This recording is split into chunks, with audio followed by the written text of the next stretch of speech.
But Speaker, sir, this reform is not in isolation. When such a ritual, such an examination is compromised, what gets diluted is a very holy covenant. उसका असर उस पिता पर भी होता है जो अपनी इच्छाओं का त्याग कर कर उस बच्चे की फीस भरता है। धन्यवाद अध्यक्ष जी। मैं the Public Examinations Prevention of Unfair Means Amendment Bill 2026 के सपोर्ट में खड़ी हुई हूँ। अध्यक्ष जी, ये एक ट्रांसफॉर्मेटिव अमेंडमेंट है। इसकी न केवल आवश्यकता है बल्कि ये आज के समय की मांग भी है और इस अमेंडमेंट को लाना आदरणीय प्रधानमंत्री श्री नरेंद्र मोदी जी की संवेदनशीलता और उनकी जिम्मेदाराना सरकार का प्रमाण है। अध्यक्ष जी, जब एक कॉम्पिटिटिव एग्जामिनेशन कॉम्प्रोमाइज होता है तो उसका असर केवल उस कैंडिडेट पे नहीं होता जिसका भाग्य दांव पर लग जाता है। इसका असर तो उस उनींदी मां पर भी होता है जो सुबह 4 बजे गर्म दूध और भीगे हुए बादाम अपने बच्चे को खिलाती है।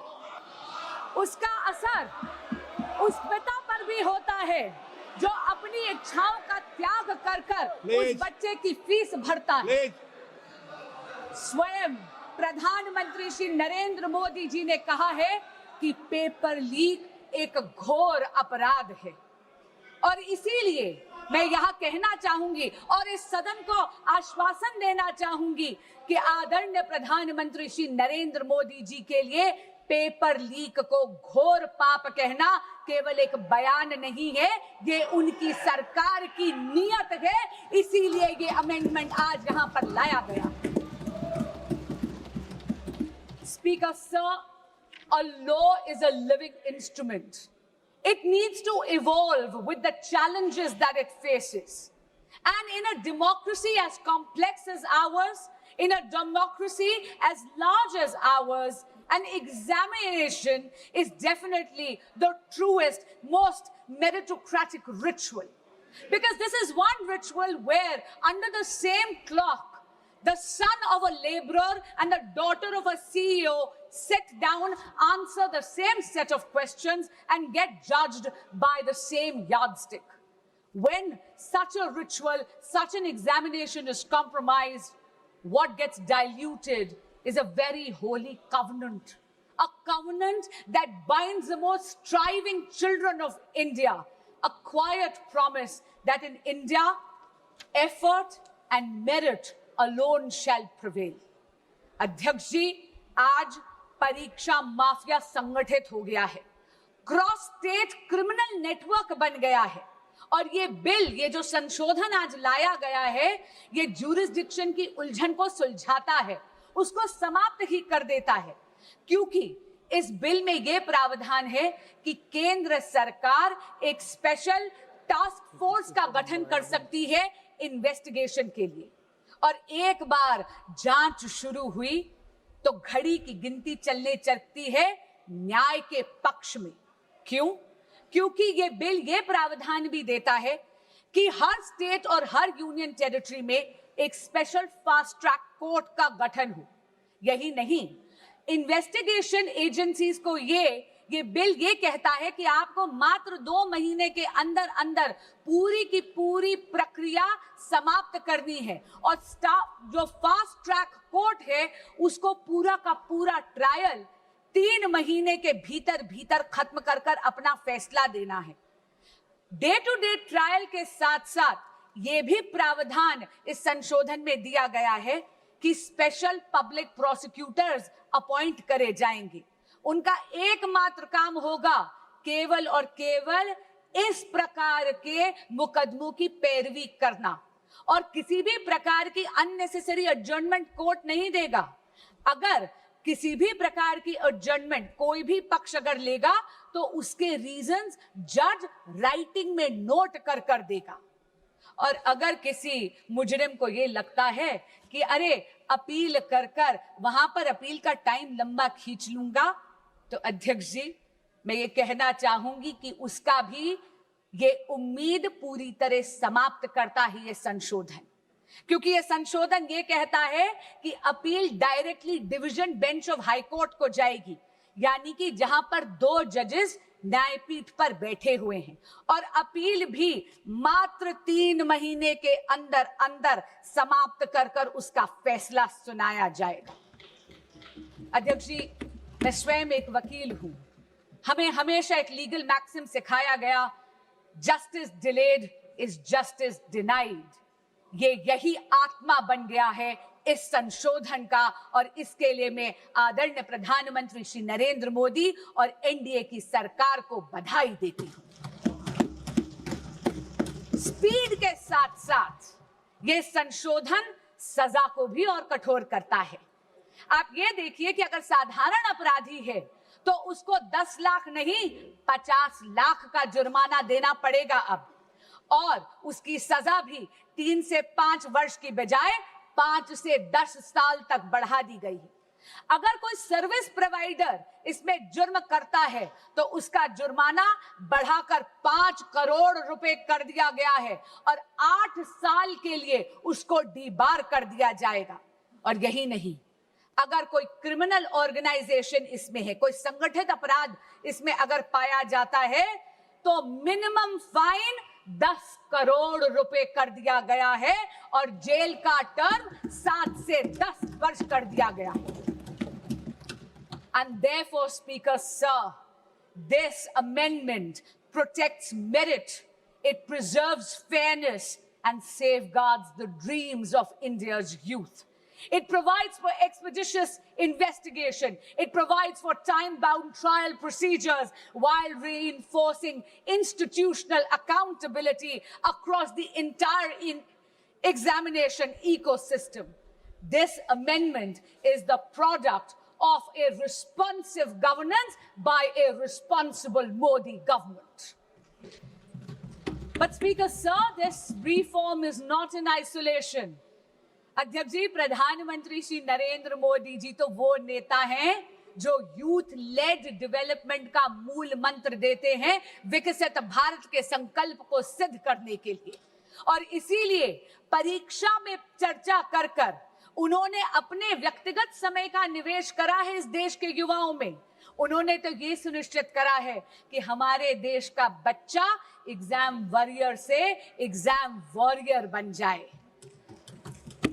पिछले 12 वर्षों में शिक्षा के क्षेत्र में मोदी सरकार के अथक प्रयासों से रिफॉर्म एक्सप्रेस चल रही है। आप देखिए, 12 सालों में अध्यक्ष जी, medical colleges and medical seats have doubled, दुगनी हो गई है उनकी संख्या। यही नहीं, आईआईटीज अब 16 के बजाय बढ़कर 23 हो गई हैं। IIMs 13 से बढ़कर 21 हो गई हैं। Functioning AIIMS, all India institute of medical sciences, अब 7 नहीं, मोदी सरकार के कार्यकाल में 7 से बढ़कर 20 हो गई हैं। यही नहीं, नंबर ऑफ यूनिवर्सिटीज भारत में मोदी जी के कार्यकाल में 60% से ज्यादा हो गई हैं, बढ़ गई हैं। As far as higher education enrollment statistics are concerned, अध्यक्ष जी, 91 लाख एडिशनल स्टूडेंट्स अब हायर एजुकेशन के इंस्टीट्यूट्स में एनरोल करते हैं, जिसमें से 50 लाख महिला स्टूडेंट्स है, फीमेल स्टूडेंट्स है। और हाँ, एससी स्टूडेंट्स की एनरोलमेंट तो 44% हो गई है। एसटी स्टूडेंट्स की संख्या बढ़कर 65% हो गई है। अध्यक्ष जी, ये विस्तार केवल अफसरों का विस्तार नहीं है, ये सामाजिक न्याय का विस्तार है। लेकिन मोदी सरकार ने रिफॉर्म्स को केवल इंस्टीट्यूशंस तक सीमित नहीं रखा, डिजिटाइज कर यह सुनिश्चित कर दिया कि दीक्षा के माध्यम से एजुकेशन हर बच्चे के मोबाइल फोन तक पहुंच जाए। ईट पाठशाला के माध्यम से पूरी की पूरी लाइब्रेरी अब बच्चों की हथेली में है। CUET जैसा एडमिशन प्रोसेस के लिए एग्जामिनेशन लाकर एडमिशन प्रोसेस को और ज्यादा पारदर्शी यानी ट्रांसपेरेंट बना दिया, और NEP 2020 में भारत की एजुकेशन सिस्टम को रिजिड स्ट्रीम से मुक्त कर दिया गया है। यदि कोई स्टूडेंट बायोलॉजी के साथ साथ म्यूजिक पढ़ना चाहता है तो उसको अब अपनी प्रतिभा में किसी एक सब्जेक्ट का चयन करने की जरूरत नहीं है, क्योंकि नरेंद्र मोदी जी ने यह सुनिश्चित कर दिया है कि प्रतिभा ना परिस्थितियों की अधीन होनी चाहिए और ना ही एजुकेशन स्ट्रीम्स की मोहताज।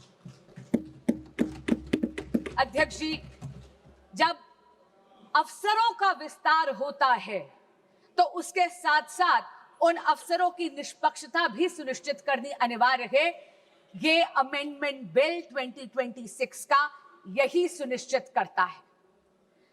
अध्यक्ष जी, इस सदन में पिछले 2 वर्षों से मैंने देखा है कि बहस तथ्यों पर होनी चाहिए, बहस नैरेटिव पे नहीं होनी चाहिए, बहस प्रमाणों पर होनी चाहिए, बहस पूर्वाग्रह पर नहीं होनी चाहिए। इसीलिए मैं ये जरूर कहना चाहूंगी आपके माध्यम से विपक्ष के साथियों को, सबसे पहली बात तो बेल सरकार नहीं, इस देश का कोर्ट देता है और लोकतंत्र में judiciary is independent of the executive and the legislature. दूसरी बात मैं ये कहना चाहूंगी, कांग्रेस के साथी और विपक्ष के कुछ साथी एक नैरेटिव बिल्ड करने की कोशिश कर रहे हैं, जैसे कि पेपर लीक की समस्या, एग्जाम कॉम्प्रोमाइजिंग की समस्या केवल और केवल 2014 के बाद पैदा हुई है। अध्यक्ष जी, मीडिया की रिपोर्टों का अगर हम सच माने तो विपक्षी दलों के जहां जहां पर शासित राज्य हैं और पिछले जब एक दशक था, जब 2014 से पहले कांग्रेस लेड यूपीए सरकार था, तब 1 नहीं 2 नहीं बल्कि टोटल 22 बार पेपर लीक होकर कैंसिल करने पड़े। उनमें से कांग्रेस लेड यूपीए सरकार के अधिकार क्षेत्र में आने वाले 6 ऐसे एग्जामिनेशंस हैं जो सीधा केंद्र सरकार के नीचे आते थे। अध्यक्ष जी, AIIMS PG examination 2006, ICAI CPT examination 2007, CLAT 2009, Railway Recruitment Board Examination 2009, AIEEE 2011, SSC CGL Examination 2013, ये सारी की सारी पेपर लीक तब थी जब विपक्षी दल सत्ता में था, यानी कांग्रेस लेड यूपीए गवर्नमेंट थी।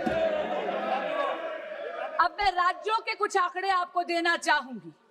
राजस्थान में जब कांग्रेस की सरकार थी तो REET, RPSC, senior teacher recruitment, police constable examination recruitment, forest guard recruitment, CHMO recruitment exams leak हुए।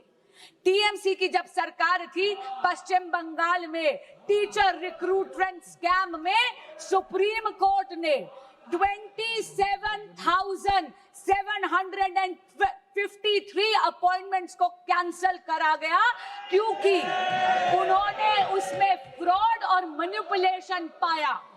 यही नहीं, जब बीआरएस की सरकार थी तेलंगाना में तो टीएसपीएससी पेपर का लीक हुआ। उत्तर प्रदेश में जब सपा की सरकार थी तो police constable recruitment paper leak हुआ।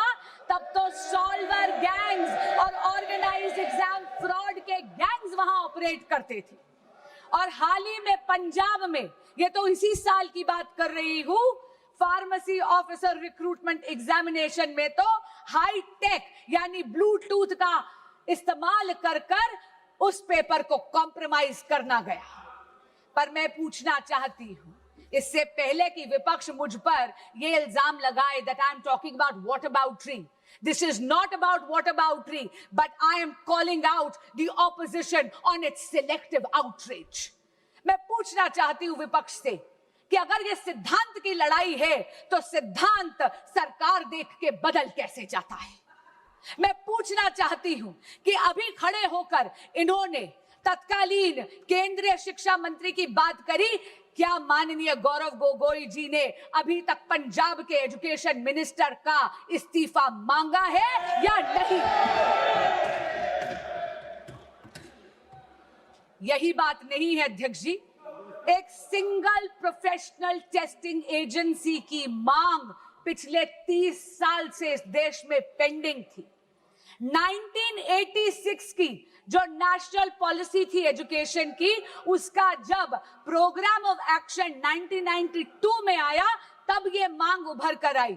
इसको आईआईटी डायरेक्टर्स कमेटी ने 2010 में रीइटरेट करा, इसे दोहराया, लेकिन ये मांग, इसको अनदेखा कर दिया कांग्रेस पार्टी और यूपीए ने। क्यों? क्योंकि उनको कोई फर्क नहीं पड़ रहा था कि इस देश के युवा का भविष्य कसौटी पर नहीं उखड़ रहा था। उनको कोई फर्क नहीं पड़ रहा था कि इस देश के युवा का भविष्य उसकी बलि दी जा रही थी। ये तो नरेंद्र मोदी की सरकार आई, एनडीए की सरकार आई, तो 2017 में एनडीए का गठन हुआ। अध्यक्ष जी, जहां पर कांग्रेस शासित यूपीए ने पॉलिसी वैक्यूम करा, वहीं पर अगर मैं जेनजी की भाषा को बोरो करूं, then I will have to say Modi ji clocked it and provided a legislative solution. But while Narendra Modi provided an anti-paper leak law, a very robust law, which today is being even more formidable, all that the opposition did was chase political opportunism. अध्यक्ष जी, फर्क साफ है। फर्क केवल सरकार का नहीं, फर्क सोच का भी है। यूपीए का मंत्र है delay, deflect and deny. Modi का मंत्र है डिटेक्ट, डिसाइड एंड डिलीवर।